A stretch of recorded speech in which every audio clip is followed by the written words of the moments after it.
அனைவருக்கும் வணக்கம். என் பெயர் கே.பி. மித்ரன். நான் ஜின் ஃபேக்டரி நடுநிலைப் பள்ளியில் 2ஆம் வகுப்பு படிக்கிறேன். கலைஞர் என்பது வெறும் சொல் அல்ல, செயல். என்றும் உதித்தது போல் அன்றும் உதித்தது சூரியன்.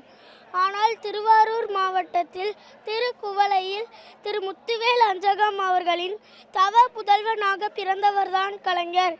அன்றைய காலகட்டத்தில் தன் 14 வயதில் பிறமொழி எதிர்ப்பு சட்டத்தை தூக்கி எறிந்து தன் உயிர்மொழியாம் தாய்மொழி தமிழுக்காக தண்டவாளத்தில் தலை வைத்தார் எம் தலைவர். அவர்தான் கலைஞர்.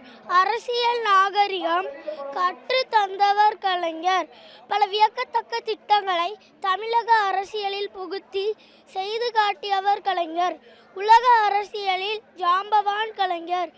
5 முறை தமிழக முதலமைச்சராய் இருந்தவர் கலைஞர்.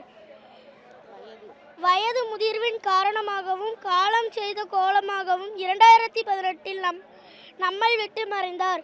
மண்ணில் மறைந்தாலும் எல்லோர் மனதிலும் வாழ்கிறார். அவர் விட்டு சென்ற நற்பணிகளையும் புரட்சிகர சிந்தனைகளையும் தொடர்ந்து சிறப்புடன் ஆற்றுவதற்காக தன் அரசியல் 2 கண்ணை, ஒரு கண்ணை நமது தமிழ்நாட்டின் முதலமைச்சராய் திரு மு.க. ஸ்டாலின் அவர்களையும், 2வது கண்ணை நமது தூத்துக்குடியின் எம்பி திருமதி கனிமொழி அம்மா அவர்களையும் விற்று சென்றவர் கலைஞர். மீண்டும் கூறுகிறேன், கலைஞர் என்பது வெறும் சொல் அல்ல. நன்றி, வணக்கம். ஸ்டாலின் தாத்தாவின் 72வது பிறந்த நாளுக்கு வாழ்த்துக்கள்.